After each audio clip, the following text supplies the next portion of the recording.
Brother నేను open చేసిన ఒకసారి చెక్ చేయండి, మంచిగా వస్తుందేమో. అడ్డంగా పెట్టాను, నీట్గా వస్తుందేమో ఒకసారి చూడండి. ఓకే ఓకే, మీరు చూస్తే నేను స్టార్ట్ చేస్తాను.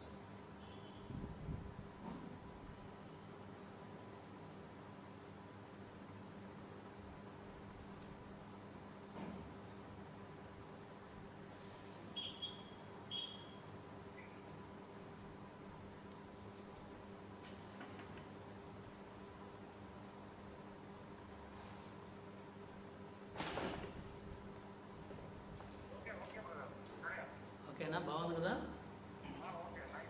Right right, okay.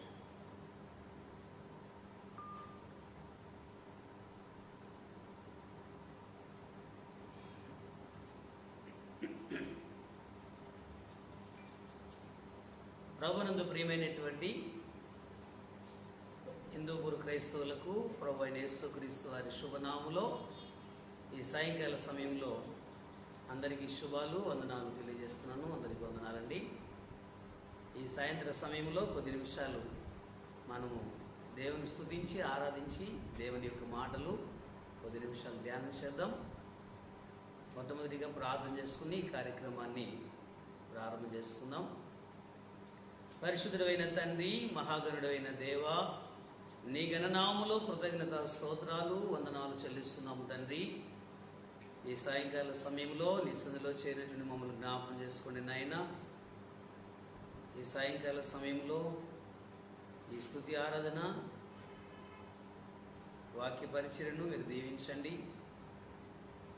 ఈ ఫేస్బుక్ ద్వారా నీ మాటలు వింటున్నటువంటి, ఈ కార్యక్రమంలో పాలు పొందుతున్నటువంటి ప్రతి ఒక్క బిడ్డను కూడా మీరు దీవించమని ఆత్మీయ జీవితంలో ఫలించవలసిందిగా ప్రార్థన చేస్తున్నాం.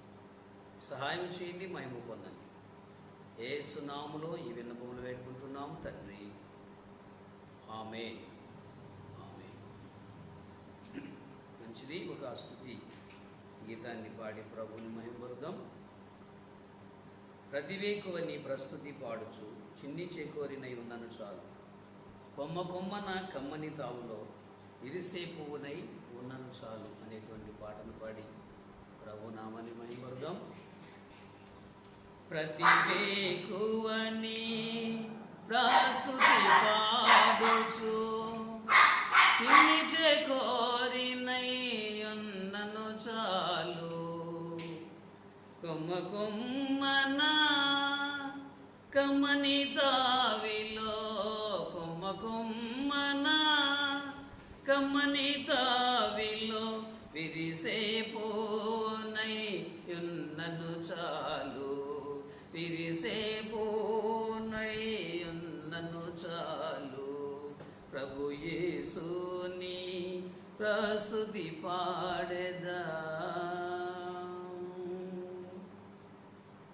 మండుటే దారిని ఎండిన బ్రతుకుల తడిపెడి వాషపు చినుకైన చాలు, మండుటే దారిని ఎండిన బ్రతుకుల తడిపెడి వాషపు చినుకైన చాలు, చీకటి రాత్రుల వీధిని మాన్బెడి, చీకటి రాత్రుల వీధిని మాన్బెడి చిరుదీపమునై వెలగిన చాలు, చిరుదీపమునై వెలగిన చాలు.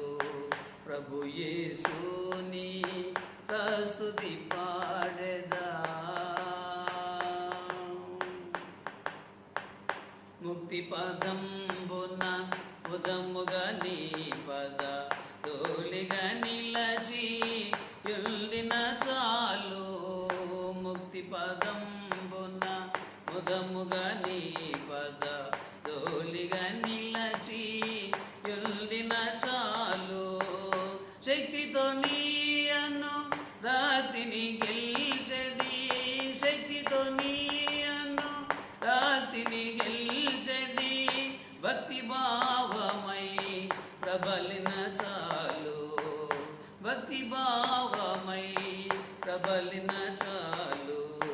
ప్రభు యేసుని ప్రస్తుతి పాడెదా,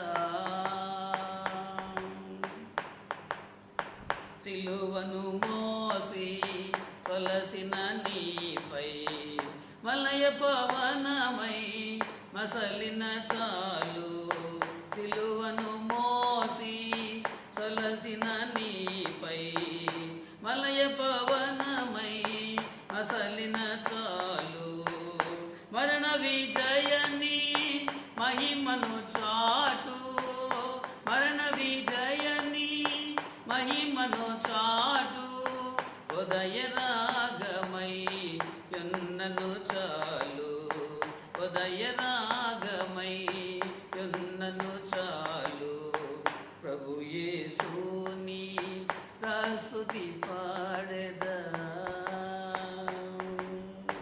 ప్రతి వేకువని ప్రస్తుతి పాడుచు చిన్ని చేకోరినై ఉన్నను చాలు కొమ్మ కొమ్మన కమ్మని తావిలో కొమ్మ కొమ్మన కమ్మని తావిలో విరిసే పోనై ఉన్నను చాలు విరిసే పోనై ఉన్నను చాలు ప్రభు యేసుని ప్రస్తుతి పాడెదా.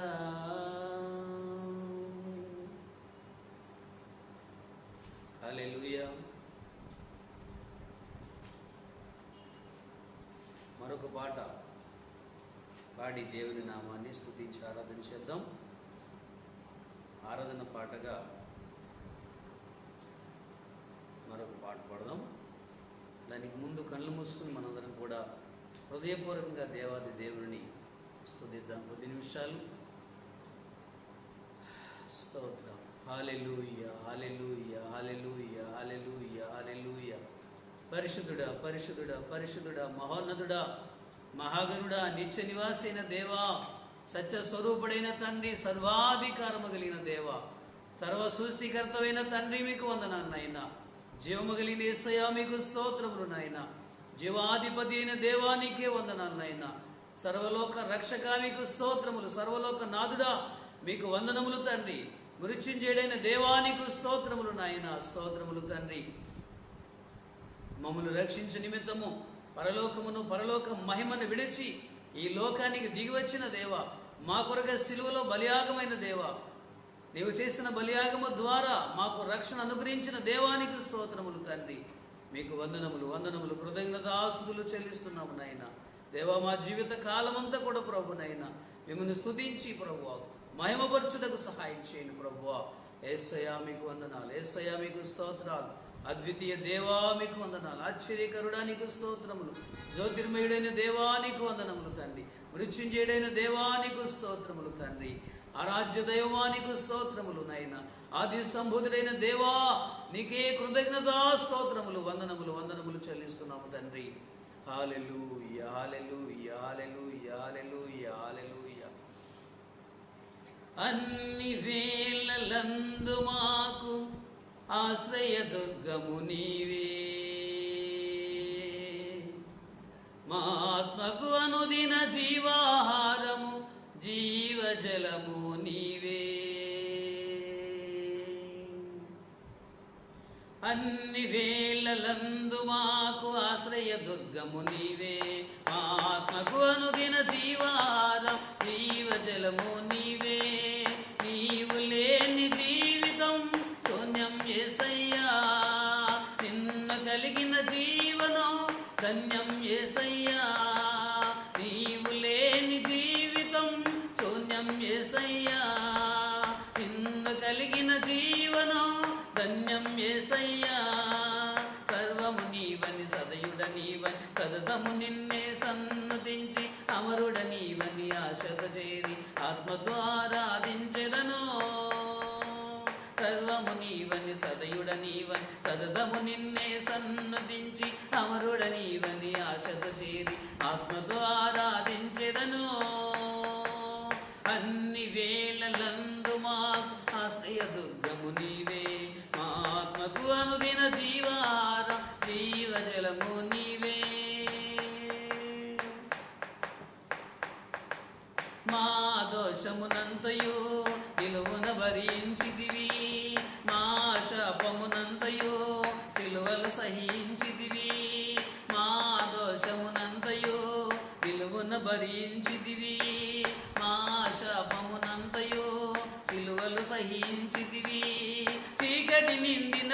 బ్రతుకులలో జీవపు వెలుగును నింపితివి. చీకటి నిండిన బ్రతుకులలో జీవపు వెలుగును నింపితివి.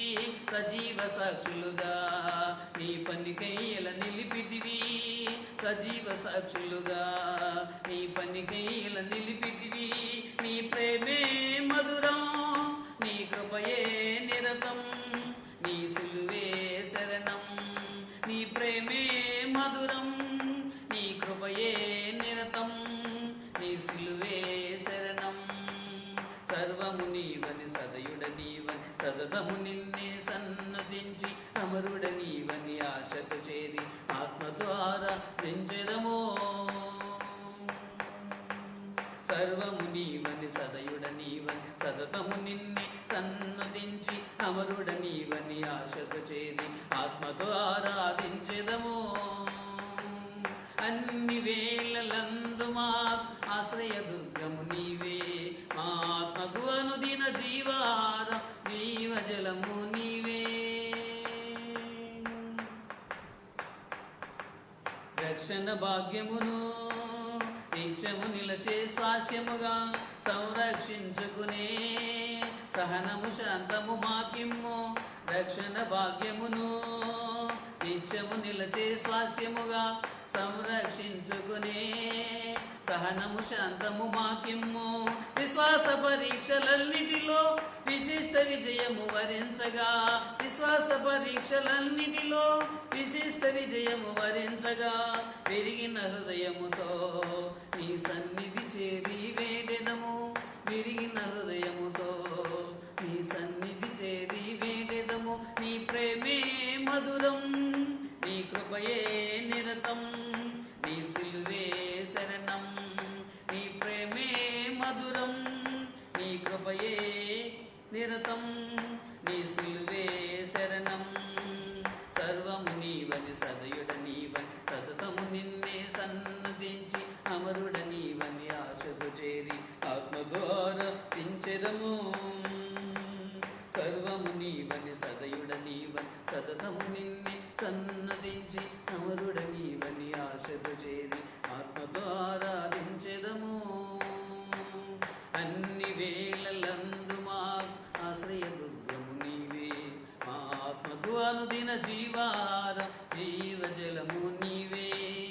అన్ని వేళలందు మా ఆశ్రయ దుర్గము నీవే, మా ఆత్మకు అనుదిన జీవారం జీవజలము నీవే.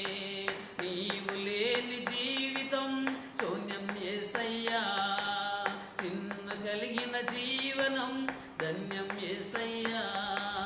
నీవు లేని జీవితం శూన్యం యేసయ్యా, నిన్ను కలిగిన జీవనం ధన్యం యేసయ్యా. సర్వము నీవని సదయుడ నీవని సతతము నిన్నే సన్నదించి అమరుడ నీవని ఆశతో చేరి ఆత్మతో ఆరాధించెదము. సర్వము నీవని సదయుడ నీవని సతతము నిన్నే సన్నదించి అమరుడ నీవని ఆశతో చేరి ఆత్మతో ఆరాధించెదము. హల్లెలూయా.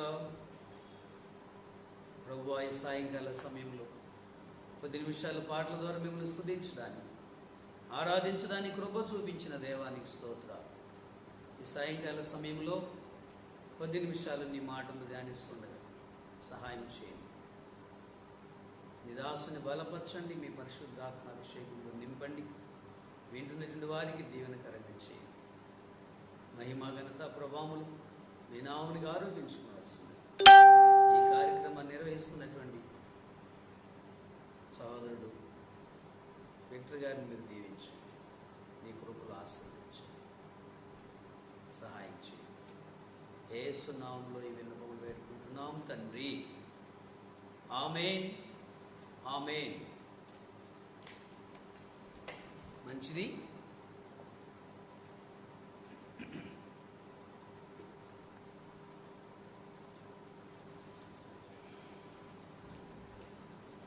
ఈ సాయంకాల సమయంలో ఈ ఫేస్బుక్ ద్వారా దేవుని మాటలు వింటున్నటువంటి మీ అందరికీ నా యొక్క హృదయపూర్వకమైనటువంటి వందనాలు, శుభాలు తెలియజేస్తున్నాను. అందరికీ వందనాలండి. మనందరికీ బాగా సుపరిచితమైనటువంటి లేఖన భాగము మత్తయి సువార్త 7వ అధ్యాయము 7వ వచనాన్ని చదువుకుని కొద్ది నిమిషాలు దేవుని యొక్క మాటలను ధ్యానం చేద్దాం. క్రైస్తవ లోకానికి చాలా సుపరిచితమైనటువంటి వాక్య భాగము. ఇది రిఫరెన్స్ చూడకుండానే చెప్పగలిగినటువంటి సులువైనటువంటి రెఫరెన్స్. ప్రభువైన యేసుక్రీస్తు వారు కొండ మీద ప్రసంగంలో చెప్పినటువంటి మాటల్లో ఇది ఒక మాట.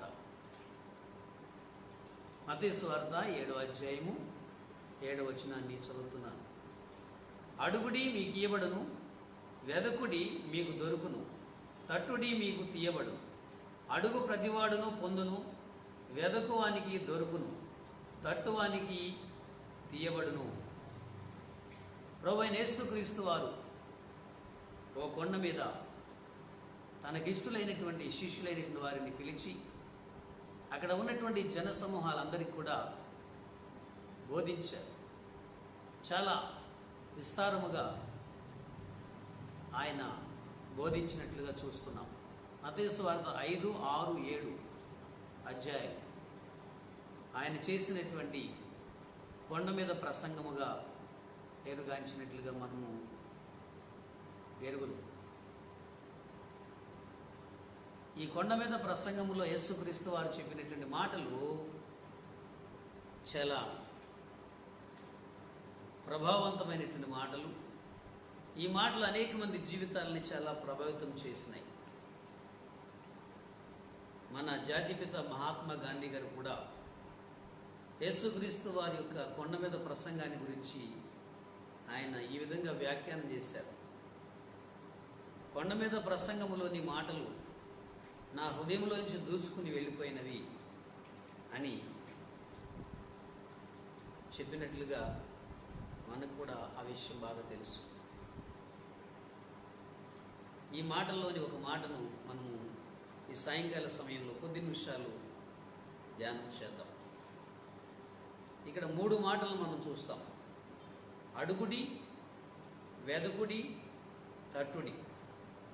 అడుగుడి మీకు ఇయ్యబడును, తట్టుడి, వెదకుడి మీకు దొరుకును, తట్టుడి మీకు తీయబడును.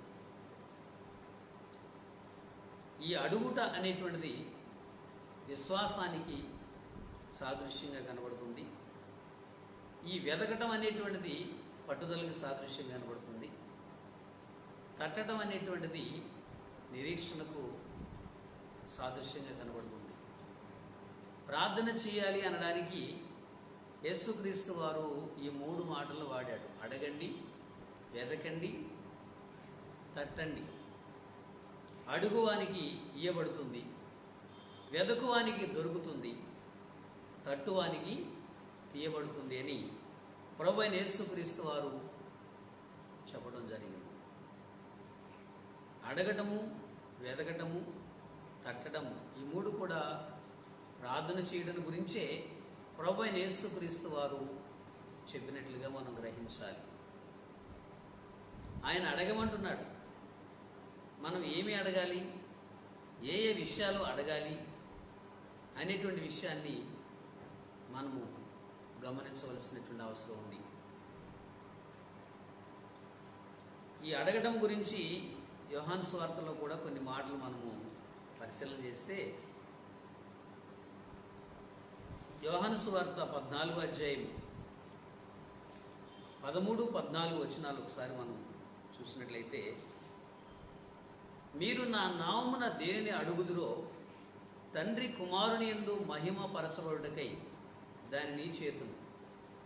నా నామమున మీరు నన్నేమి అడిగినను నేను చేతును అని ప్రభువైన యేసుక్రీస్తు వారు చెప్తున్న మాటలు మనం గమనించవచ్చు. అలాగే యోహాను సువార్త 16వ అధ్యాయం 23, 24 వచనాలు, ఆ దినమైన మీరు దేనికి వచ్చి నన్ను అడగరు,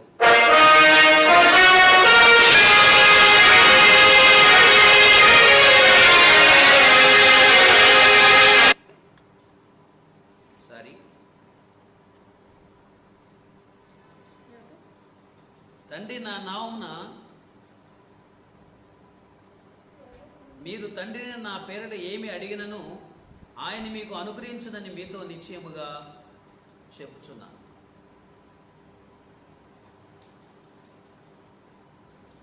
ఇది వరకు మీరేమీ నా పేరిట అడగలేదు. మీ సంతోషము పరిపూర్ణమగునట్లు అడుగుడి, మీకు దొరుకును. ఈ మాటలు మనం పరిశీలన చేసినట్లయితే యేసుక్రీస్తు వారు అడుగుడి, మీకు దొరుకుతుంది, మీరు అడిగినట్లయితే నేను మీకు దయచేస్తాను అని చెప్తున్నట్లుగా చూస్తున్నాం. అడగటము, ప్రార్థన చేయటము అనేటువంటిది మనము తలంచినప్పుడు మనకు గుర్తొచ్చేది ఏంటంటే, మనము మన భౌతికమైనటువంటి అవసరాల నిమిత్తమే అడగటము అనేటువంటిది మన జ్ఞాపకం వస్తుంది. ప్రార్థన అంటే మనకి జ్ఞాపకం వచ్చేటువంటి విషయం ఏంటంటే, మన భౌతికమైనటువంటి అవసరాల కొరకే అడగాలి అనేటువంటి విషయం ఒకటే మనకి జ్ఞాపకం వస్తూ ఉంది. అయితే మనం అడగడం అనేటువంటి విషయంలో చాలా విషయాలు ఉన్నట్లుగా మనం గమనిస్తాం. ఆ విషయాల గురించి నేను క్లుప్తంగా కొన్ని విషయాలు మీతో చెప్పాలనుకుంటున్నాను. ఈరోజు అడుగుట అనేటువంటి దాని గురించి, ఒక మాటను గురించి నేను కొన్ని విషయాలు చెప్పడానికి ప్రయత్నం చేస్తాను. మరలా ఎప్పుడన్నా నాకు సమయం వస్తే మిగిలినటువంటి విషయాలు మీతో చెప్పడానికి ప్రయత్నం చేస్తాను.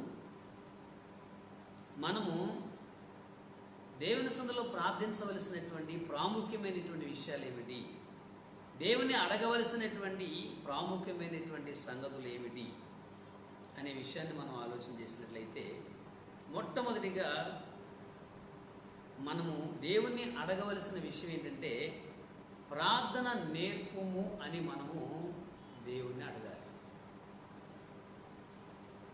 యేసుక్రీస్తు శిష్యులు యేసుక్రీస్తు వారిని ఓ సందర్భంలో మాకు ప్రార్థన చేయటం నేర్పుము అని అడిగినట్లుగా మనం చూస్తున్నాం. లూకాసు వార్త 11వ అధ్యాయం 1 నుంచి 4 వచనాలు మనం చదివితే అక్కడ ఈ విషయము మనకు కనబడుతుంది. ఒకసారి లూకాసు వార్త 11వ అధ్యాయము 4వ వచనం, 1 నుంచి 4 వచనం చదువుతున్నాను. ఆయన ఒక చోట ప్రార్థన చేయుచుండెను. ప్రార్థన సాలించిన తర్వాత ఆయన శిష్యులలో ఒకడు, ప్రభువా, యోహాను తన శిష్యులకు నేర్పినట్లుగా మాకును ప్రార్థన చేయ నేర్పమని ఆయన్ను అడిగాను. అందుకు ఆయన, మీరు ప్రార్థన చేయనప్పుడు, తండ్రి, నీ నామము పరిశుద్ధపరచబడును గాక, నీ రాజ్యం వచ్చును గాక, మాకు కావలసిన అనుదిన ఆహారము దినదినము మాకు దయచేయము, మేము మా కచ్చి ఉన్న ప్రతి వారిని క్షమించున్నాము గనుక మా పాపములను క్షమించుము, మమ్మను శోధనలోనికి తేకుమని పలుకుడని వారితో చెప్పెను. ప్రార్థించడం నేర్పించమని శిష్యులు యేసుక్రీస్తు వారిని అడిగారు. యేసుక్రీస్తు వారు కూడా ప్రార్థన చేయటము వారికి నేర్పించారు. ఎలాగో నేర్పించారు. మత్తయి సువార్త 6వ అధ్యాయంలో 9వ వచనం నుంచి 15వ వచనం వరకు ఉన్నటువంటి వాక్య భాగంలో కూడా ప్రభు వారికి నేర్పినటువంటి ప్రార్థన యొక్క నమూనా మనం చూస్తాం. దాని గురించి నేను ఎక్కువగా వివరించడానికి ఇష్టపడలేదు, కానీ నేను చాలా క్లుప్తంగా దాని గురించి వివరించి ముందుకెళ్తాను. ఒకసారి మత్తయి సువార్త 6వ అధ్యాయము 9వ వచనం నుంచి కొన్ని వచనాలు పరిశీలన చేద్దాం.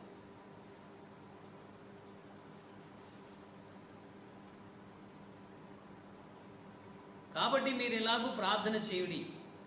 పరలోకమందున్న మా తండ్రి, నీ నామము పరిశుద్ధపరచబడును గాక, నీ రాజ్యం వచ్చును గాక, నీ చిత్తం పరలోకమందు నెరవేరుచున్నట్లు భూమి యందును నెరవేరును గాక, మా అనుదిన ఆహారం నేడు మాకు దయచేయము, మా రుణస్తులను మేము క్షమించి ఉన్న ప్రకారం మా రుణములను క్షమించుము, మమ్మల్ని శోధనలోనికి తేక దుష్టు నుంచి తప్పించుము, మనుషుల అపరాధములను మీరు క్షమించడలా మీ పరలోకపు తండ్రి మీ అపరాధములను క్షమించును. మీరు మనుషుల అపరాధములను క్షమించకపోయినలా మీ తండ్రి మీ అపరాధములను క్షమింపడు. యేసుక్రీస్తు వారు తన శిష్యులైన వారికి ప్రార్థన నేర్పుతూ ఈ మాటలు చెప్పాడు. ఇక్కడ 7 సంగతులు క్లుప్తంగా నేను గుర్తు చేసి ముందుకెళ్తాను. మనం ప్రార్థన చేసేటప్పుడు మనము దేవుణ్ణి తండ్రిగా సంబోధించాలి. ఒక కుమారుడు లేదంటే ఒక కుమార్తె తండ్రి దగ్గర ఎంత స్వేచ్ఛగా ఎంత స్వాతంత్ర్యముగా ఉంటాడో మనం కూడా మన పరలోకపు తండ్రి దగ్గర అంత స్వేచ్ఛగా అంత స్వాతంత్ర్యముగా తండ్రి అని పిలిచి మనము ప్రార్థన చేయవలసినటువంటి అవసరం ఉన్నది. తరువాత ఒక 6 విషయాలు ఇక్కడ ఉన్నాయి. 1, నీ నామము పరిశుద్ధపరచబడును గాక అంటే దేవుని స్తుతించే ప్రార్థన. నీ రాజ్యం వచ్చును గాక అంటే సిద్ధపాటు ప్రార్థన, ఆయన రాకడ కొరకు సిద్ధపాటు ప్రార్థన. 3వది, నీ చిత్తము పరలోకమందు నెరవేర్చున్నట్లు భూమి యందు నెరవేరును గాక అంటే ఆయన చిత్తాన్ని నెరవేర్చేవారుగా ఉండాలి. ఆయన చిత్తాన్ని నెరవేర్చుట కొరకు నాకు సహాయం చేయ ప్రభు అని ప్రార్థన చేసేవారుగా ఉండాలి. 4వది, మా అనుదిన ఆహారం నేడు మాకు దయచేయము అంటే మన భౌతిక అవసరాల కోసము ప్రార్థన చేయాలి. 5వది, మా రుణస్థులను మేము క్షమించున్న ప్రకారము మా రుణములు క్షమించుము అంటే మనము ప్రభు మనల్ని క్షమించిన ప్రకారంగా ఇతరులను మనము క్షమించాలి అనే విషయాన్ని నేర్పిస్తున్నాడు. మనం ప్రార్థన చేయనప్పుడల్లా మన ఎడల ఎవరైనా తప్పిదం చేసినట్లయితే వారిని మనం క్షమించాలి అని దేవుని వాక్యము సెలవిస్తూ ఉంది. ఈ మాట కొంచెం మనకి వివరంగా తెలియాలంటే ఒకసారి మార్కు సువార్త 11వ అధ్యాయము 25, 26 వచనాలు చదువుదాం. మీకు ఒకని మీద విరోధం ఏమైనా కలిగి ఉన్నడలా మీరు నిలువబడి ప్రార్థన చేయనప్పుడెల్లను వారిని క్షమించుడి, అప్పుడు పరలోకమందున్న మీ తండ్రియు మీ పాపములు క్షమించును. అంటే మనం ప్రార్థన చేసేటప్పుడు ఎవరి మీద కూడా ద్వేషము అలాగే ఉంచుకోకూడదు.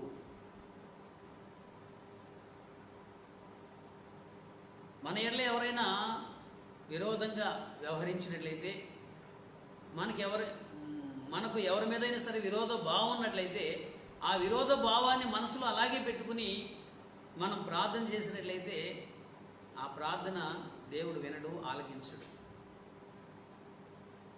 దేవుడు మనల్ని ఎలాగ క్షమించాడో, ప్రభు మనల్ని ఎలా క్షమించాడో మనం కూడా ఇతరులను అలాగనే క్షమించాలి. ఆ విషయాన్ని ప్రభు చెప్పాడు 14వ వచనంలో. మనుషుల అపరాధాలను మీరు క్షమించినట్లయితే పరలోకపు తండ్రి మీ అపరాధాలను క్షమిస్తాడు. మీరు మనుషుల అపరాధాలను క్షమించకపోయినట్లయితే పరలోకపు తండ్రి కూడా మీ అపరాధాలను క్షమించడు అన్నాడు. చివరి సంగతి ఏంటంటే మమ్మల్ని శోధనల నుంచి తేక దుష్టుల నుంచి తప్పించుము. ఈరోజు ఏదో ఆపద రాలేదని మనం క్షేమముగా ఉన్నామని నిర్లక్ష్య భావంతో ఉండడం కాదు, కానీ రాబోయేటువంటి కాలంలో, రాబోయే దినాల్లో, రాబోయే సంవత్సరాల్లో మనకు శోధన రాకుండానట్లుగా, కీడు రాకుండానట్లుగా మనము దేవుని సన్నిధిలో దేవుని యొక్క కృప కొరకు, దేవుని కాపుదల కొరకు ప్రార్థించవలసినటువంటి అవసరత ఎంతైనా ఉన్నది. ఇక దేవుని దగ్గర మనం అడగవలసినటువంటి 2వ సంగతి ఏంటంటే మన విశ్వాసాన్ని వృద్ధి పొందించమని దేవుని అడగాలి. మన యొక్క విశ్వాసము ఎన్ని సంవత్సరాలు గద్దించినా కానీ ఉన్న స్థితిలోనే, ఉన్న స్థాయిలోనే ఉంటూ మన విశ్వాస పరిమాణము పెరగకపోతే దేవుని కార్యాలను మన జీవితంలో పొందలేము, అనుభవించలేము. ఈ విషయాన్ని కూడా శిష్యులైనటువంటి వాళ్ళు యేసుక్రీస్తు వారిని అడిగారు. చూడండి, లూకాసు వార్త 17వ అధ్యాయము 5, 6 వచనాలు మనం గమనిస్తే అక్కడ శిష్యులు యేసుక్రీస్తు వారి దగ్గరకు వచ్చి ఈ విధంగా అడుగుతున్నారు. అపోస్తలులు మా విశ్వాసము వృద్ధి పొందించుమని ప్రభుతో చెప్పగా, ప్రభు మీరు ఆవగింజంత విశ్వాసము గలవారైతే ఈ కంబళి చెట్టును చూచి నీవు వేళ్లతో కూడా పెళ్లగించబడి సముద్రంలో నాటబడుమని చెప్పినప్పుడు అది మీకు లోబడును. అపోస్తలులు ఇక్కడ రెండో విషయం ఏంటంటే యేసుక్రీస్తు వారిని ఏమడుగుతున్నారంటే మా విశ్వాసాన్ని అభివృద్ధి పొందించుము అని అడుగుతున్నారు. మనం కూడా ఈ విషయాన్ని దేవుని దగ్గర అడిగి మన విశ్వాసాన్ని పెంపొందించుకోవాల్సినటువంటి, మన విశ్వాసాన్ని అభివృద్ధి చేసుకోవాల్సినటువంటి అవసరం ఎంతైనా ఉంది. మన యొక్క విశ్వాసం అనేటువంటిది ఎలా అభివృద్ధి చెందుతుంది అంటే, ప్రియమైన దేవుని బిడ్డలారా, ఒక 4 విషయాలు చెప్తారు. విత్తువారి ఉపమానంలో యేసుక్రీస్తు వారు విత్తనాలు చెప్పినటువంటి ఉపమానంలో ఒక రైతు పొలంలో విత్తనాలు చల్లినప్పుడు అవి 4 రకాలైనటువంటి పొలాల్లో పడినట్లుగా చెప్పాడు యేసుక్రీస్తు వారు విత్తువారి ఉపమానంలో. దాన్ని కూడా క్లుప్తంగా చెప్తాను. కొన్ని విత్తనాలు త్రోవ పక్కన పడినాయి, కొన్ని విత్తనాలేమో రాతి నేల మీద పడినాయి, కొన్ని విత్తనాలేమో ముళ్ళ పొదల్లో పడినాయి, కొన్ని విత్తనాలేమో మంచి నేల మీద పడినాయి. త్రోవ పక్కన పడినటువంటి విత్తనాలేమో ఆకాశ పక్షులు వచ్చి ఎత్తుకుపోయినాయి. రాతి నేల మీద పడినటువంటి విత్తనాలేమో మొలిచినాయి, కానీ సూర్యరశ్మి వలన అవి మాడిపోయినాయి. సూర్యరశ్మి అంటే, ఎండ అంటే శ్రమకు, ప్రభు నిమిత్తం వచ్చేటువంటి శోధనకు సాదృశ్యంగా కనబడతా ఉంది. మూడవది, ముళ్ళు కలిగినటువంటి నేలలో, ముళ్ళ పొదల్లో పడినాయి. ఆ విత్తనాలు కూడా మొలిచినవి, కానీ ముళ్ళు వాటిని అణిచివేయటం వలన అవి సరిగా ఎదగలేకపోయినాయి. మరి 30 60 100 ఫలించిన విత్తనాలు ఏమిటాయంటే మంచి నేల మీద పడినటువంటి విత్తనాలు. ఈ యొక్క వాక్యాన్ని, ఈ వాక్యములో ఉన్నటువంటి, ఈ ఉపమానములో ఉన్నటువంటి విత్తనాలను మనం విశ్వాసంతో పోల్చుకున్నట్లయితే, విశ్వాసం అనే విత్తనము మన హృదయం అనేటువంటి నేలలో ఫలించాలి అంటే మొట్టమొదటిగా ఉండవలసింది ఏంటంటే మన హృదయము మంచి నేల మాదిరిగా ఉండాలి.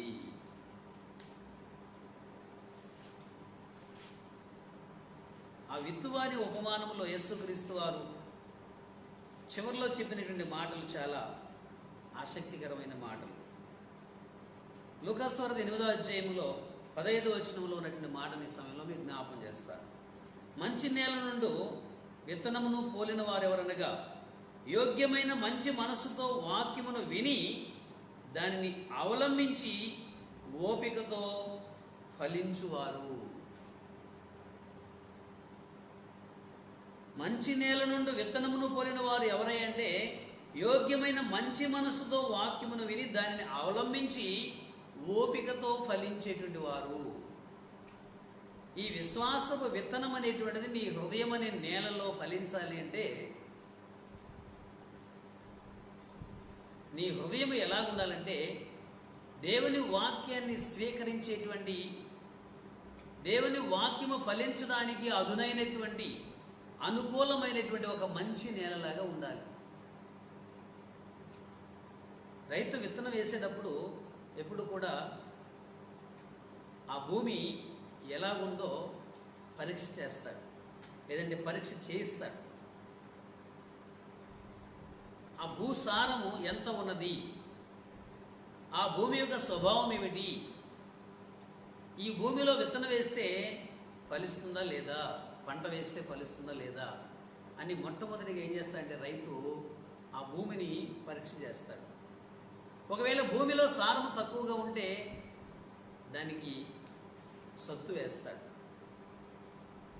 లేదంటే భూమిలో ఏదైనా ఇంకా జింకు లోపం కానీ ఇంకేదైనా లోపం కానీ ఉన్నట్లయితే దాన్ని పూరించడానికి ఏదో ప్రయత్నాలు చేస్తాడు. అలా చేయకుండా ఏదో విత్తనాలు ఉన్నాయి కదా అని చెప్పి ఆ భూమిని పరీక్ష చేయకుండా, భూమిని దున్నకుండా, విత్తనం ఫలించడానికి అనుకూలమైనటువంటి రీతిగా దాన్ని తయారు చేయకుండా విత్తనం వేసినట్లయితే ఆ రైతు యొక్క ప్రయాస అంతా కూడా వ్యర్థమైపోతుంది. అలాగే ఈ విశ్వాసం అనేటువంటి విత్తనం మన హృదయంలో ఫలించాలంటే మన హృదయం ఎలా ఉండాలంటే ఫలించడానికి అదునైనటువంటి పదునైనటువంటి అనుకూలమైనటువంటి ఒక మంచి నేలలాగా ఉండాలి. అప్పుడు ఈ విశ్వాసం అనే విత్తనం మనలో ఫలించడానికి అవకాశం ఉంటుంది. రెండో విషయం ఏంటంటే, భూమిలో విత్తనం వేసిన తర్వాత ఆ విత్తనానికి నీరు కావాలి. విత్తనం వేసేసేసి నీరు పెట్టకుండా వదిలేసేస్తే ఆ విత్తనం ఫలించదు భూమిలో. ఈ నీరు ఏమిటంటే ప్రార్థన అనే నీరు మన జీవితంలో కావాలి. మన యొక్క హృదయంలో విశ్వాసము దినదినం అభివృద్ధి కావాలంటే, ఒకటి మన హృదయం అనేటువంటి నేల మంచిగా ఉండాలి. రెండోది, మన జీవితంలో విశ్వాసం అభివృద్ధి చెందాలంటే ప్రార్థన అనే నీరు ఉండాలి. మనం ప్రార్థన చేయాలి. మూడో విషయం ఏంటంటే ఎరువు ఉండాలి. ఆ విత్తనము ఫలించాలంటే, అది ఫలానికి రావాలంటే, అది ప్రయోజనకరమైన రీతిగా రావాలంటే దానికి ఎరువు వేయాలి.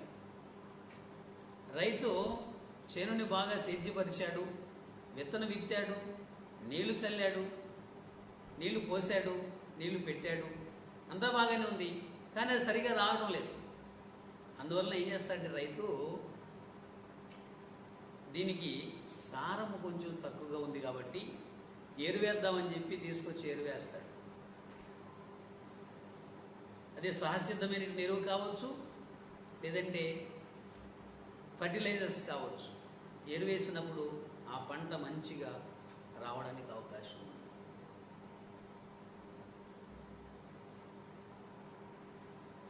నాలుగోది, పంట బాగా రావడానికి నాలుగో వనరు ఏమిటంటే, అది మనం చేతులతో వేసేది కాదు, కానీ అది పైనుంచి రావలసినటువంటిది. అదేంటంటే సూర్యరశ్మి. మొక్కలు బాగా ఎదగాలి, మొక్కలు ఎదిగి పువ్వులు రావాలి, కాయలు కాయాలి, పంట రావాలి అంటే నేలతో పాటు, నీరుతో పాటు, ఎరువుతో పాటు ఉండవలసింది ఏంటంటే సూర్యరశ్మి కావాలి. ఆ మొక్కకు, ఎదిగేటువంటి మొక్కకు సరైనటువంటి సూర్యరశ్మి అందకపోతే గనక ఆ మొక్క ఎదగడానికి కానీ ఫలించడానికి కానీ అవకాశం ఉంది. ఈ ప్రకృతి చక్రంలో భూమికి ఆకాశానికి చాలా అవినాభావ సంబంధం ఉంది. కొన్ని సందర్భాల్లో వర్షాలు రావడం, కొన్ని సందర్భాల్లో ఎండలు వేయడం, ఇవి ఈ భూమి మీద ఉన్నటువంటి పంటలకు, మొక్కలకు చాలా ప్రయోజనకరమైనటువంటిది. రైతు ఏదైనా ఒక పంట వేసినప్పుడు ఆ పంట ఫలించి ఫలితానికి రావాలంటే దానికి నేల ఉంటే సరిపోదు, నీరు ఉంటే సరిపోదు, ఎరువు ఉంటే సరిపోదు. నాలుగోదిగా సూర్యరశ్మి ఉండాలి. ఈ సూర్యరశ్మి ఏమిటంటే ప్రభు యొక్క ప్రసన్నతకు, ప్రభు యొక్క కృపకు, ప్రభు యొక్క కరుణకు సాదృశ్యంగా కనబడతాం. ఎంత చక్కని విషయం. ప్రియమైన దేవుని బిడ్డలారా, మనకి జీవితంలో ఎన్ని తెలివితేటలు ఉన్నా, మనకి జీవితంలో ఎంత గొప్ప మేధావితనం ఉన్నా, ఆయన కృప లేకుండా, ఆయన సహాయం లేకుండా మనం ఏమి కూడా సాధించలేము అనేటువంటి విషయాన్ని మనం గమనించాలి. కాబట్టి ఆయన కృప కొరకు మనము ఆయన దగ్గర కనిపెడదాం. ఆయన కృప కొరకు కనిపెట్టినప్పుడు, ఆయన యొక్క కృప, కరుణ, కటాక్షములు మన మీద ప్రసరించినప్పుడు మనలో విశ్వాసం అభివృద్ధి అవుతుంది. ఈ సూర్యరశ్మి అనేటువంటిది మరొక విషయానికి సాదృశ్యంగా కూడా కనబడతా ఉంది. అదేంటంటే సూర్యరశ్మి అనేటువంటిది శ్రమకు సాదృశ్యంగా కనబడుతుంది. క్రైస్తవుని జీవితంలో శ్రమ అనేటువంటిది చాలా ఉపయోగకరమైనది. ప్రభు కొరకు మనం శ్రమ పొందినట్లయితే ఆ శ్రమ ద్వారా దేవుడు మహిమ పొందుతాడు. మనకి జీవితంలో శ్రమ కలిగినట్లయితే ఆ శ్రమ ద్వారా దేవుని గురించి, దేవుని యొక్క శక్తి మహత్యాల గురించి మనం ఎక్కువగా తెలుసుకోవడానికి అవకాశం ఉంటుంది. యేసుక్రీస్తు వారిని 12 మంది శిష్యులు వెంబడించారనే విషయం మనందరికీ బాగా తెలుసు. ఓసారి యేసుక్రీస్తు వారు పరిచయ నిమిత్తము గలిలయ సముద్రాన్ని దాటి అద్దరికి వెళ్ళాడు. గెరాసేనుల దేశానికి వెళ్ళాడు. అక్కడ దయ్యాలు పట్టిన వాడిని బాగు చేశాడు. వాళ్ళు తిరిగి రావాలని ప్రయత్నం చేసినప్పుడు ఆ శిష్యులు యేసుక్రీస్తు వారు ఒక దోణిని సిద్ధపాటు చేసుకొని ఆ గలిలయ సముద్రంలో ప్రయాణం చేసి వస్తున్నారు. ప్రభు ఉన్నాడు ఆ దోణిలో. పెద్ద గాలి తుఫాను వచ్చి ఆ యొక్క పడవ మీద కొట్టినప్పుడు శిష్యులు ఆందోళన పడి కలవరపడి, బోధకుడా మేము నశించిపోతున్నాము, నీకు చింత లేదని ఆయన లేపారు.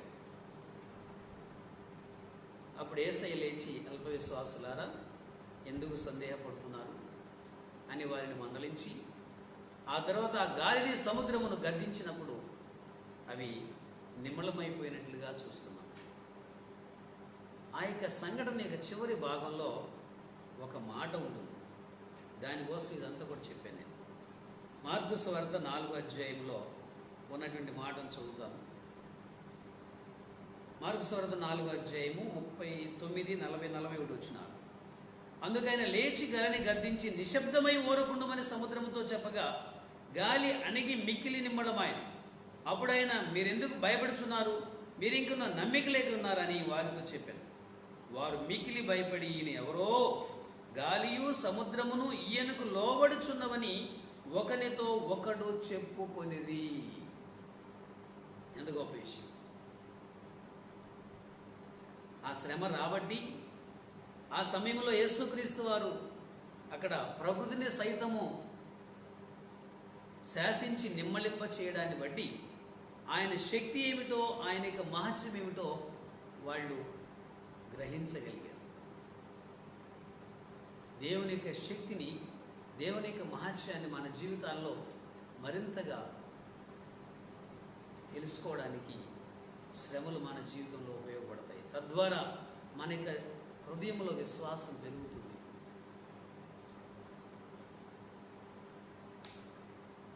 భక్తుడైన కీర్తనకారుడు అంటాడు, శ్రమ కలగక ముందు నేను త్రోవ విడిచి పోయాను, శ్రమ కలిగిన తర్వాత నేను నిన్ను గురించి మరి ఎక్కువగా తెలుసుకున్నాను అంటాడు. ప్రేమని దేవుని బిడ్డలారా, అపొస్తలుడైన పౌలు గారు కూడా తన శిష్యులతో ఏమన్నాడు తెలుసా? మనము శ్రమలు పొంది దేవుని రాజ్యాన్ని చేరుకోవాలి, దేవుని రాజ్యంలో ప్రవేశించాలి అనేటువంటి మాటలు తన శిష్యులైన వారితో చెప్పి వారిని బలపరిచారు. అపొస్తలుల కార్యము 14వ అధ్యాయము 22వ వాక్యం. శిష్యుల మనసులను దృఢపరిచి విశ్వాసమును నిలకడగా ఉండవలనియు అనేక శ్రమలను అనుభవించి మనము దేవుని రాజ్యంలో ప్రవేశించవలని వారిని హెచ్చరించిరి. అనేకమైన శ్రమలను అనుభవించి మనం దేవుని రాజ్యంలో ప్రవేశించాలి. మన యొక్క విశ్వాసాన్ని దృఢపరిచేది, మన యొక్క విశ్వాసాన్ని బలపరిచేది, మన యొక్క విశ్వాసాన్ని అభివృద్ధి చేసేది ఏంటంటే మన జీవితంలో శ్రమలు. శ్రమలు వచ్చినప్పుడు మనం చాలాసార్లు ఏమనుకుంటామంటే దేవుడు మనల్ని విడిచిపెట్టేసేదేమో, దేవుడు నాకు తోడుగా లేడేమో అనుకుంటాం. No no no. ఒక శ్రమని జీవితంలో దేవుడు అనుమతించాడంటే దేవుని యొక్క శక్తిని, దేవుని యొక్క ప్రభావాన్ని నీవు మరింతగా తెలుసుకుని నీ విశ్వాసాన్ని అభివృద్ధి చేసుకోవాలని దేవుడు ఉద్దేశించి ఆ శ్రమను నీ జీవితంలో అనుమతిస్తాడు. అంతేగాని ఆ శ్రమల్లో నిన్ను వదిలేసేసి నిన్ను నాశనం చేయాలనే ఉద్దేశంతో దేవుడు ఎప్పుడు కూడా నీ జీవితంలో శ్రమలను అనుమతించడు అనేటువంటి విషయాన్ని ఈ సాయంకాల సమయంలో జ్ఞాపకం పెట్టుకోవాలి.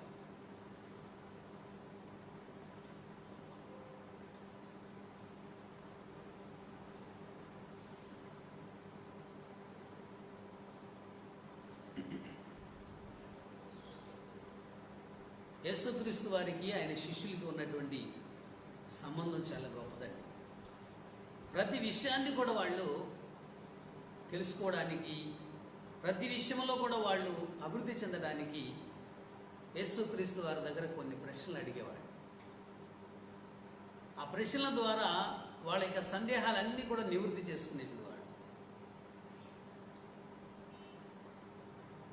ఓ సందర్భంలో మూగదైన చెవిటి దయ్యం పట్టినటువంటి ఒక కుమారుణ్ణి ఓ వ్యక్తి యేసుక్రీస్తు వారి దగ్గర తీసుకొచ్చాడు.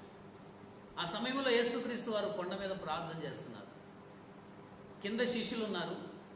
మొదట ఆ శిష్యుల దగ్గరికి తీసుకొస్తే శిష్యులు ప్రయత్నం చేశారు ఆ దయ్యాన్ని పోగొట్టాలని, కానీ వారి వల్ల కాలేదు. అంతలోకి యేసుక్రీస్తు వారు దిగి వచ్చాడు. దిగి వచ్చి ఏంటి విషయం అన్నాడు. ఇది పరిస్థితిని ఆ పిల్లవాడిని తండ్రి చెప్పాడు. చెప్పి ఏమైనా నీ వల్ల అయితే మాకు సహాయపడని యేసుప్రభుని వేడుకున్నాడు.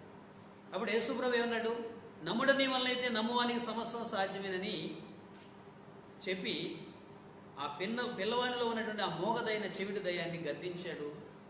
అది వెళ్ళిపోయింది. వెళ్ళిపోయిన తరువాత అక్కడ శిష్యులు యేసుక్రీస్తు వారి దగ్గరకు వచ్చి యేసుక్రీస్తు వారిని అడుగుతున్నారు. ఏమని అడుగుతున్నారు చూడండి. మార్కు సువార్త 9వ అధ్యాయము 28వ వచనం నుంచి చదువుతున్నాను. ఆయన ఇంటిలోనికి వెళ్ళిన తరువాత ఆయన శిష్యులు మేమెందుకు ఆ దయ్యమును వెళ్ళగొట్టలేకపోతామని ఏకాంతమున ఆయనను అడిగింది. అందుకు ఆయన ప్రార్థన వల్లనే కానీ మరి దేని వల్లనైనా ఈ విధమైనది వదిలిపోవుట అసాధ్యమని వారితో చెప్పారు. ఇక్కడ ఒక విషయాన్ని మీకు జ్ఞాపకం చేయాలని ఆశిస్తున్నాను. శిష్యులు ఆ మోగదైన చెవిటి దయ్యాన్ని వదలగొట్టలేకపోయారని ఇదే 9వ అధ్యాయంలో వ్రాయబడింది. చూడండి ఒకసారి పేజీ వెనక్కి వస్తే అక్కడ 9వ అధ్యాయం 18వ వచనంలో ఉంటుందన్నమాట. అది ఎక్కడ వానిని పట్టునో అక్కడ వానిని పడద్రోయును. అప్పుడు వాడు నురగ కార్చుకుని పండ్లు కొరుక్కుని మోర్చిలను. దానిని వెళ్ళగొట్టుడని నీ శిష్యులను అడిగి తిని కానీ అది వారి చేత కాలేదని ఆయనతో చెప్పారు. అంటే ఈ మోగదైన చెవిటి దయ్యాన్ని వదలగొట్టడం శిష్యుల వల్ల కాలేదు. మా వల్ల కాలేదని వాళ్ళు సిగ్గుపడిపోయి అలాగే ఉండిపోలేదు. కానీ యేసుక్రీస్తు వారు ఆ దయ్యాన్ని వదలగొట్టి ఆ కుమారుణ్ణి ఆ తండ్రిని పంపివేసిన తరువాత ఒంటరిగా యేసుక్రీస్తు వారిని అడుగుతున్నారు. ఏమని అడుగుతున్నారంటే, మేము ఎందుకు ఆ దయ్యాన్ని వదలగొట్టలేకపోయాము? వారి యొక్క బలహీనతని ఒప్పుకుంటున్నారు. అదే సమయంలో ఆ యొక్క బలహీనత నుంచి విడుదల పొందేటువంటి పరిష్కారాన్ని, ఆ దయ్యము మీద అధికారం పొందేటువంటి ఆ విషయాన్ని తెలుసుకోవడానికి వాళ్ళు ఎంతో ఆసక్తితో యేసుక్రీస్తు వారిని అడుగుతున్నారు. ఎంత గొప్ప విషయం అండి. వాళ్ళు దయ్యాన్ని వదలగొట్టలేకపోయారు వాస్తవమే. కానీ వారి బలహీనతను యేసయ్య దగ్గర ఒప్పుకుని ఎందువల్ల మేము అలాగ ఆ దయ్యాన్ని వదలగొట్టలేకపోయాం ప్రభు అని అడుగుతున్నారు. అడిగితే యేసుక్రీస్తు వారు పరిష్కారం చెప్పాడు. ప్రార్థన వల్లనే కానీ మరి దేని వల్ల ఈ విధమైనది వదిలిపోవడం అసాధ్యము. అంటే మీలో ప్రార్థన లోపించిందయ్యా, ప్రార్థన లోపించింది కాబట్టి మీకు ఆ దయ్యము మాట వినలేదు అని యేసుక్రీస్తు వారు చెప్పారు. ఇదే సంఘటన ఉద్దేశించి మత్తయి సువార్త 17వ అధ్యాయంలో యేసుక్రీస్తు వారు ఏం చెప్పారంటే, మీకు విశ్వాసము లోపముగా ఉన్నది అని చెప్పారు. చూడండి ఒకసారి మత్తయి సువార్త 17వ అధ్యాయము 14 నుంచి 21వ వచనం వరకు ఉన్నటువంటి వాక్య భాగాల్లో ఈ విషయం కనబడుతుంది. 19, 20, 21 చదువుతున్నాను. తరువాత శిష్యులు ఏకాంతముగా యేసునొద్దకు వచ్చి మేమెందుచేత దానిని వెళ్ళగొట్టలేకపోతామని అడిగింది. అందుకు ఆయన మీ అల్ప విశ్వాసము చేతనే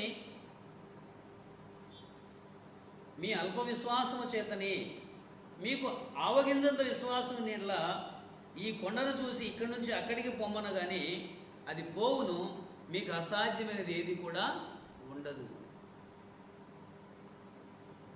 ఇది మీరు దేవుని బిడ్డలారా, ఇక్కడేమో మీ అల్ప విశ్వాసము చేతనే అన్నాడు, అక్కడేమో ప్రార్థన వల్లనే కానీ మరి ఏ విధమైన చేతనైనను వీటిది వదిలిపోవడం అసాధ్యమైంది అన్నాడు. కాదన్నాడు. మరి ఏంటి, ఏది వాస్తవం అంటే రెండూ వాస్తవమే. మత్తయి భక్తుడేమో ఈ మాటని ఎత్తి రాశాడు, మార్కు భక్తుడేమో ఈ మాటని ఎత్తి రాశాడు. అంటే యేసుక్రీస్తు వారు చెప్పిన మాటలో సారాంశం ఏంటంటే, మీకు విశ్వాసముతో కూడిన ప్రార్థన లోపించింది. కాబట్టి ఆ దయ్యము వదిలిపోలేదు, ఆ దయ్యాన్ని వదలగొట్టడం మీ చేత కాలేదని యేసుక్రీస్తు వారు చెప్పారు. ఒక కార్యము మన వల్ల కావడం లేదు అంటే సిన్సియర్గా నాలో ఏ లోపం ఉన్నది, నాలో విశ్వాస లోపం ఉందా, ప్రార్థన లోపం ఉందా, దేవుని యొక్క శక్తి లోపం ఉన్నదా, ఆయన యొక్క ప్రభావం నాలో పనిచేయటం లేదా అనేది సిన్సియర్గా దేవుని దగ్గర మనం ఒప్పుకుని ఆయన అడిగినట్లయితే తప్పనిసరిగా నీ లోపాన్ని సవరించి నీకు సహాయం చేసేటువంటి దేవుడు మన ప్రభు అయిన యేసుక్రీస్తు. వారి యొక్క వైఫల్యాల్ని బట్టి వాళ్ళు సిగ్గుపడి ఊరికే ఉండలేదు, కానీ వాళ్ళ వైఫల్యాల్ని యేసయ్య దగ్గర ఒప్పుకుంటూ మేము విజయం సాధించాలంటే, దయ్యములపై అధికారం పొందాలంటే ఏం చేయాలి అని వాళ్ళు అడిగారు యేసుక్రీస్తు వారు. యేసుక్రీస్తు వారు పరిష్కారం చెప్పారు. ఆ తరువాత కాలంలో, ఆ తరువాత దినాల్లో మనం చూస్తే దేవుని వాక్యంలో గమనిస్తే, వాళ్ళు దయ్యములు కూడా మాకు లోబడుచున్నవి అని యేసు ప్రభు దగ్గరకు వచ్చి వాళ్ళు సాక్ష్యము చెప్పినట్లుగా దేవుని వాక్యంలో మనం గమనిస్తున్నాం. వాళ్ళు దయ్యాలను వదలగొట్టినట్టుగా కూడా బైబిల్ గ్రంథంలో మనము చూస్తున్నాం. యేసు ప్రభు ఉన్నటువంటి కాలంలోనే శిష్యులు కూడా పరిచర్య చేసి శిష్యులు కూడా దయ్యాలను వదలగొట్టినట్లుగా మనము దేవుని వాక్యంలో చూస్తున్నాం. మార్కు సువార్త 6వ అధ్యాయము 11 నుంచి, ఏ స్థలమందైనను జనులు మిమ్మల్ని చేర్చుకునక మీ మాటలు వినకుంటే మీరు అక్కడి నుంచి బయలుదేరినప్పుడు వారి మీద సాక్ష్యము ఉండకు మీ పాదముల క్రింది ధూళి దులిపివేయి. 12-13 వచనాలు గమనించండి. కాగా వారు బయలుదేరి మారు మనసు పొందవలని ప్రకటించు, అనేక దయ్యములు వెళ్ళగొడ్డుచు నూనె రాసి అనేకులకు రోగులను స్వస్థపరచుచుండిరి. ఇలాంటి లేఖనాలు అక్కడక్కడ మనకి కనబడతాయి దేవుని బిడ్డలారా. వాళ్ళ బలహీనతల్ని యేసయ్య దగ్గర ఒప్పుకుని ఎప్పుడైతే యేసయ్యని అడిగారో, యేసయ్య సహాయాన్ని వేడారో, అప్పుడు యేసయ్య వారికి ఆ బలహీనతలు జయించడానికి సహాయం చేశారు. మన వైఫల్యాలను కూడా ఏం చేయాలంటే దేవుని దగ్గర చెప్పుకోవాలి, దేవుని అడగాలి. నేను ఈ కార్యం ఎందుకు చేయలేకపోయాను నాయన, ఈ కార్య విషయంలో నా వల్ల ఎందుకు అవ్వటం లేదు, దేవుని అడగాలి. అప్పుడు దేవుడు తప్పకుండా మనకి సహాయం చేస్తాడు. ఇక 4వ విషయానికి వస్తాను.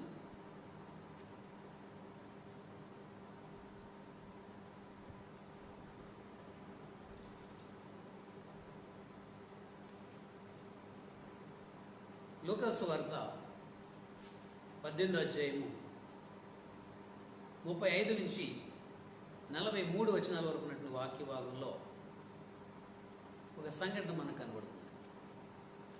యేసుక్రీస్తు వారు తనకి శిష్యులతో పాటు ఎరికో పట్టణంలో వెళ్ళాడు. అక్కడ త్రోవ పక్కన ఒక గుడ్డివాడు భిక్షం ఎత్తుకుంటూ కూర్చున్నాడు. యేసుక్రీస్తు వారు ఆయన శిష్యులు జనసమూహాలు వెళ్ళేటువంటి ఆ చప్పుడు విని ఆ గుడ్డివాడు ఏం చేశాడంటే, ఎవరు వెళుతున్నారు ఈ మార్గం ఉండగానే అడిగాడు. అడిగినప్పుడు అక్కడ ఉన్నవారు చెప్పారు కదా, నజరేయుడైన యేసు ఈ మార్గంలో వెళుతున్నాడని చెప్పారు. అప్పుడు వెంటనే ఆ గుడ్డివాడు, దావీదు కుమారుడా నన్ను కనికరించమని పెద్దగా కేకలు వేశారు. మొదటిసారి వేసినప్పుడు పక్కన ఉన్న వాళ్ళు ఆటంకం చేశారు. రెండోసారి వేశాడు. రెండోసారి దావీదు కుమారుడా నన్ను కరుణించమని కేక వేసినప్పుడు యేసు నిలబడ్డాడు. నిలబడి ఆ వ్యక్తి నా దగ్గర తీసుకురండి అన్నాడు. గుడ్డివాడు యేసు దగ్గరికి తేబడ్డాడు. అప్పుడు యేసుక్రీస్తు వారు ఆ గుడ్డివాడిని అడుగుతున్నాడు. చూడండి ఒకసారి లూకాసు వార్త 18వ అధ్యాయము 41 నుంచి చదువుతున్నాను. వాడు దగ్గరకు వచ్చినప్పుడు ఆయన, నేను నీకేమి చేయగోరుచున్నానని అడుగగా వాడు, ప్రభువా చూపు పొందగోరుచున్నాను నేను. యేసు, చూపు పొందుము, నీ విశ్వాసము నిన్ను స్వస్థపరిచిన వారితో చెప్పాను. వెంటనే వాడు చూపు పొంది దేవుని మహిమపరచు ఆయనను వెంబడించెను. ప్రజలందరూ చూచి దేవుని స్తోత్రము చేసిరి. ఈ సంఘటనలో ఒకే ఒక మాటని నేను తీసుకుని మీకు కొద్ది నిమిషాలు వివరిస్తాను. అదేంటంటే, ఆ గుడ్డివాడు యేసు ప్రభు దగ్గరకు వచ్చి నిలబడ్డప్పుడు యేసు ప్రభు అడిగాడు, నేను నీకు ఏమి చేయాలని కోరుతున్నావు? ఇదేం ప్రశ్న అండి? గుడ్డివాడు ఎదుట నుంచుంటే యేసుక్రీస్తు వారు అడిగే ప్రశ్న ఏంటండి? గుడ్డివాడికి కనులు ఇవ్వాలనేటువంటి విషయం తెలీదా యేసుక్రీస్తు వారికి? అంత మాత్రం తెలీదా యేసుక్రీస్తు వారికి? అంటే యేసుక్రీస్తు వారికి తెలుసు. అయితే అతడి నోటి నుంచి ఏమొస్తుందో, అతని హృదయంలో ఏముందో అనేటువంటి విషయాన్ని తెలుసుకోవడానికి యేసు అడిగాడు అన్నమాట. అప్పుడు వెంటనే ఆ గుడ్డివాడు అన్నాడు కదా, చూపు పొందగోరుచున్నానయ్యా.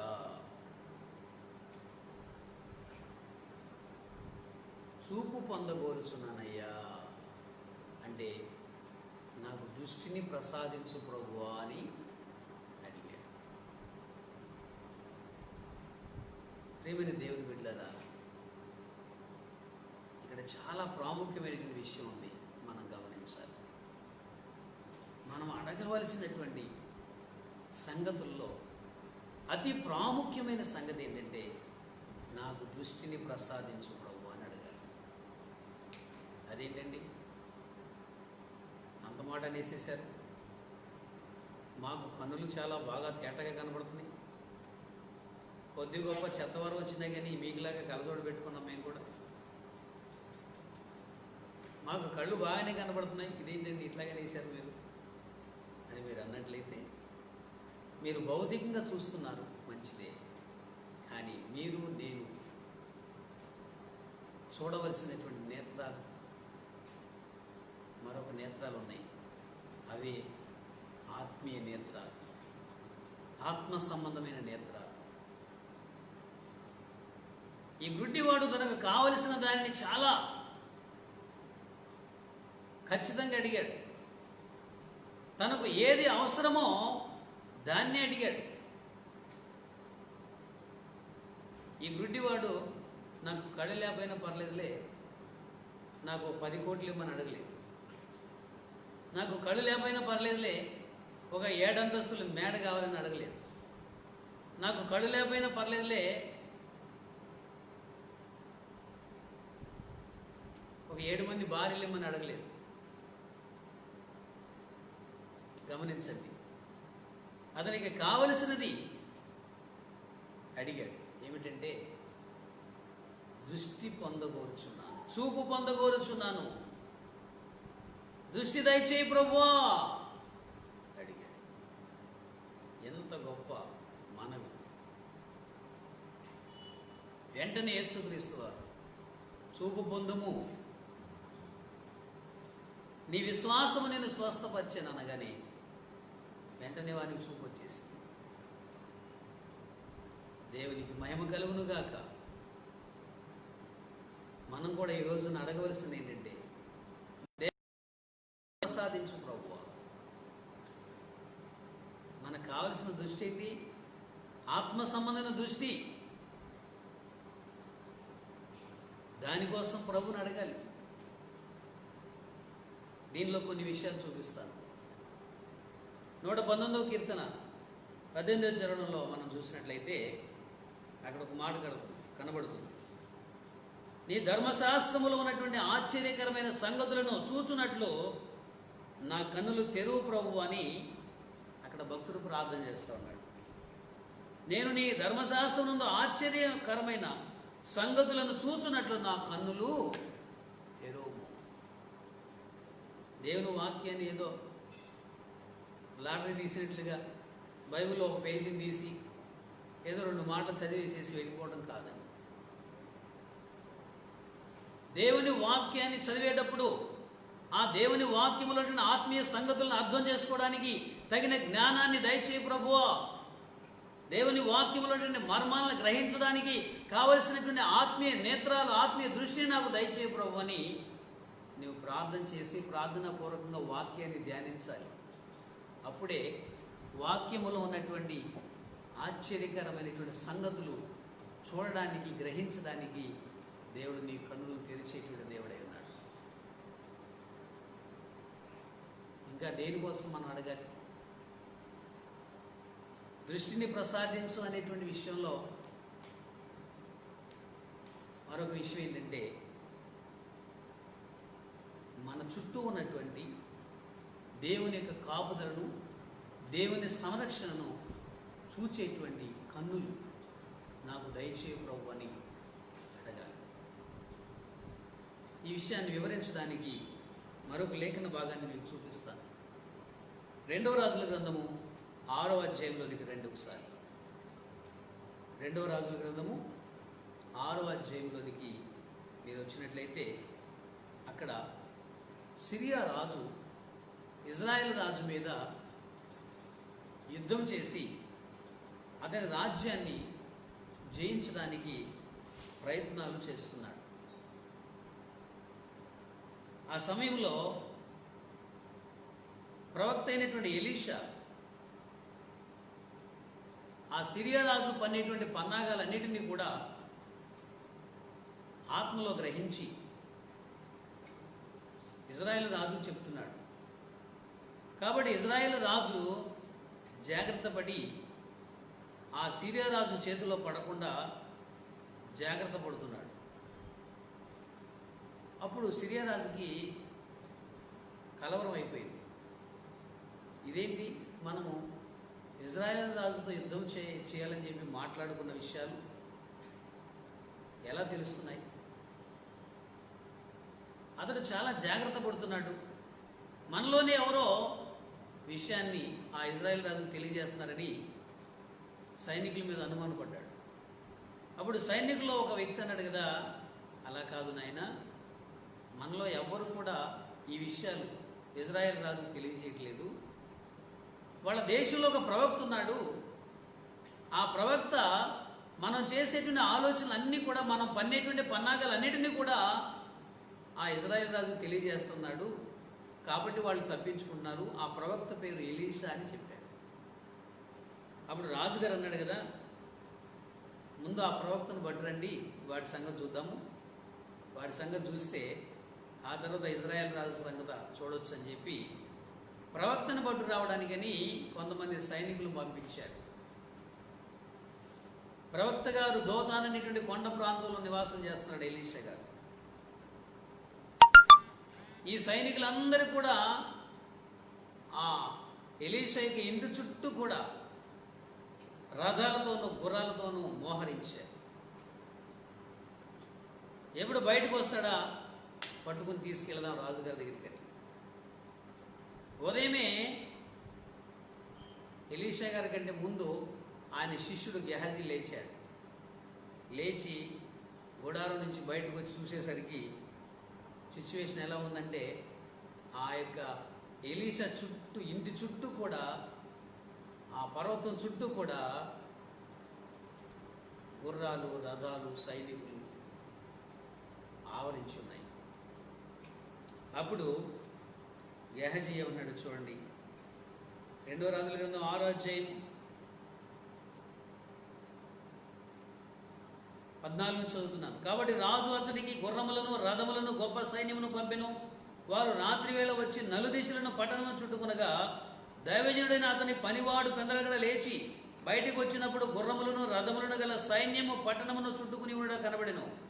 అంతటా అతని పనివాడు, అయ్యో నా ఏలినవాడా, మనం ఏమి చేయదమని ఆ దైవజనుడితో అనగా, అతడు భయపడవద్దు, మన పక్షమున్న వారు వారికంటే అధికులై ఉన్నారని చెప్పి, యెహోవా వీడు చూచున్నట్లు దయచేసి వీని కండ్లను తెరువమని ఎలీషా ప్రార్థన చేయగా, యెహోవా ఆ పనివాని కండ్లను తెరవజేసిన గనుక వాడు ఎలీషా చుట్టూను పర్వతము అగ్ని గుర్రముల చేతను రథముల చేతను నిండి ఉండుట చూచెను.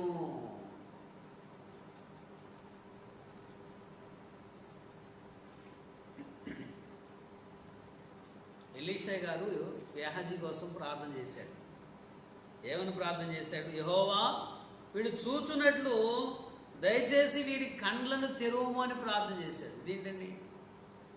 అసలు ఎలీషా కంటే ముందు గేహజీ కనుక చూసింది, ఆ గుర్రాలని రథాలను చూసింది. ఆ గుర్రాలని రథాలని ఏ గుర్రాలను చూశాడండి గేహజీ? సిరియా దేశము యొక్క రాజు పంపించినటువంటి ఆ భౌతికమైన గుర్రాలను చూశాడు. భౌతికమైన గుర్రాలను చూసి భయపడుతున్నాడు. కానీ అతనికి తెలియనటువంటిది, అతనికి కనిపించినటువంటి విషయం ఏంటంటే, దేవుడు తన కాపుదలను, తన సంరక్షణని ఎలీషా ఉన్నటువంటి ఆ ఇంటి చుట్టూ, ఆ పర్వతం చుట్టూ ఉంచాడనే విషయము అతనికి కనబడటం లేదు. అందువల్ల ఎలీషా గారు, యెహోవా దయచేసి వీడి కళ్ళ తెరువు, నీవు మా చుట్టూ ఉంచినటువంటి కాపుదలను చూడగలిగినటువంటి కండ్లను వీరికి దయచేయని ప్రార్థన చేసినప్పుడు దేవుడు ఆ పనివాడిని కండ్లను తెరిచాడంట. అప్పుడు ఏం చూస్తున్నాడు ఆ పనివాడంటే, ఎలీషా చుట్టూను పర్వతము అగ్ని గుర్రముల చేత రథముల చేత నిండి ఉండడం చూశాడు. ప్రియమైన దేవుని బిడ్డలారా, మనం కూడా ఏ దృష్టిని దయచేయమని దేవుని అడగాలంటే, దేవా నీ కాపుదల, నీ సంరక్షణ నేను చూడగలిగి ధైర్యముగా నెమ్మదిగా ఉండగలిగేటువంటి ఆ మనోనేత్రాలు దయచేయ ప్రభు అని మనం ప్రార్థన చేయాలి, అడగాలి. మనం గేహజీలాగా ఏం చూస్తున్నామంటే, మన మీదకి వచ్చేటువంటి అనేకమైనటువంటి ఆటంకాలని, శ్రమల్ని, ఉపద్రవాలని చూస్తున్నాం ఈ భౌతిక నేత్రాలతో. కానీ మన పక్షముగా ఉన్నవాడు మన మీదకి వచ్చేటువంటి శ్రమల కంటే కూడా గొప్పవాడని, అధికుడని తెలియక, ఆయన కాపుదలను చూడలేక, ఆయన సంరక్షణ చూడలేక మనము భయపడుతున్నాం. ఈ రోజున అలా భయపడకుండా ఉండాలి అంటే మనం ఏం చేయాలంటే, దేవా నీ కాపుదలను, నీ సంరక్షణని చూడగలిగేటువంటి కన్నులు నాకు దయచేయ ప్రభువా. యెహోవా యందు భయభక్తులు గల వారి చుట్టూ ఆయన దూత ఉండి కావలి ఉండి వారిని రక్షిస్తుందని దేవుని వాక్యం సెలవిస్తుంది. నీ ప్రక్కన నీడగా ఉంటానని, నీ గుడి ప్రక్కన నీడగా ఉంటానని దేవుడు వాగ్దానం చేస్తున్నాడు. తన దూతలను కాపలా ఉంచుతానని దేవుడు వాగ్దానం చేస్తూ ఉన్నాడు. 121వ కీర్తనలో మనం గమనించినప్పుడు ఈ మాటల్ని గమనిస్తాం. 121వ కీర్తన 3వ వచనం నుంచి, ఆయన నీ పాదము తొట్టిల్లనీయడు, నిన్ను కాపాడువాడు కునుకడు, ఇశ్రాయేలును కాపాడువాడు కునుకడు నిద్రపోడు, యెహోవాయే నిన్ను కాపాడువాడు, నీ గుడి ప్రక్కన యెహోవా నీకు నీడగా ఉండును, పగలు ఎండ దెబ్బైనను నీకు తగలదు, రాత్రి వెన్నెల దెబ్బైనను నీకు తగలదు, ఏ అపాయమునో రాకుండా యెహోవా నిన్ను కాపాడును, ఆయన నీ ప్రాణమును కాపాడును, ఇది మొదలుకుని నిరంతరము నీ రాకపోకలేందు యెహోవా నిన్ను కాపాడును. మనకి ఈ రోజున ఏ దృష్టి కావాలంటే, ఆయన ఆల్రెడీ మనకు తన కాపుదలను, తన యొక్క సంరక్షణని మన చుట్టూ ఉంచాడు. దేవుడు మన చుట్టూ ఉంచినటువంటి ఆయన కాపుదల్ని, ఆయన సంరక్షణని చూడగలిగేటువంటి ఆ మనోనేత్రాలు, విశ్వాస నేత్రాలు దయచేయమని మనం ప్రార్థన చేయాలి. ఎప్పుడైతే ఆ విశ్వాస నేత్రాలు మనం కలిగి ఉంటామో ఎటువంటి పరిస్థితులకైనా మనం భయపడకుండా ఎలీషాలాగా ధైర్యముగా ఉండగలుగుతాం. ఒకటి గుర్తుపెట్టుకోండి, లోకములో ఉన్నవాని కంటే మనలో ఉన్నవాడు గొప్పవాడు కనుక మనము లోకమును జయించి ఉన్నామని దేవుని వాక్యము 1 యోహాను పత్రిక 4:4 తెలియజేస్తాము. ప్రియమైన దేవుని బిడ్డలారా,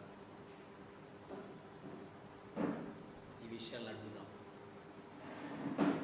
ప్రార్థన నేర్పించమని అడుగుదాం. విశ్వాసం అభివృద్ధి చేయమని అడుగుదాం.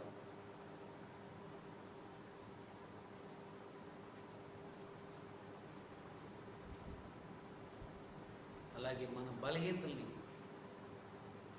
గురించి అడుగుదాం. అలాగే దేవుని కాపుదలను చూడగలిగేటువంటి మనోనేత్రాలు దయచేయమని దేవుని అడుగుదాం.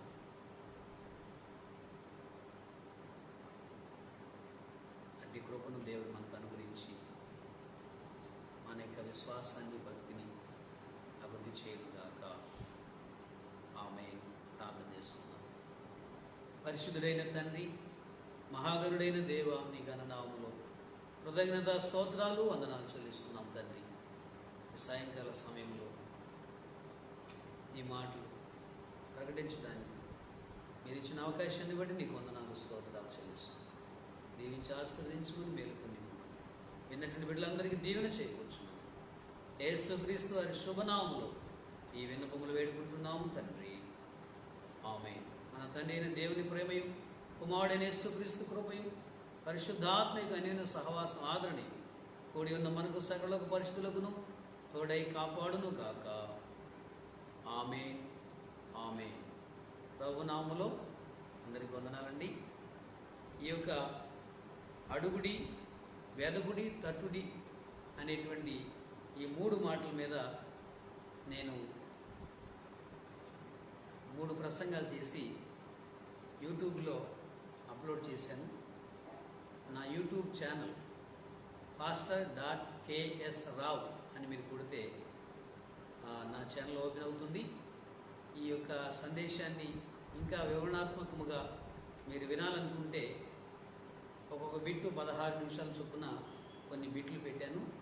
మీరు తప్పనిసరిగా యూట్యూబ్లో ఇంకా వివరంగా ఈ యొక్క మాటల్ని వినవలసిందిగా మనం చేస్తున్నాం. ఇంకా అనేకమైనటువంటి అంశాలను గురించినటువంటి ప్రసంగాలు వినాలంటే కూడా నా యొక్క యూట్యూబ్ ఛానల్ని దర్శించండి. తప్పకుండా ఆ మాటల ద్వారా మీరు ఆత్మీయముగా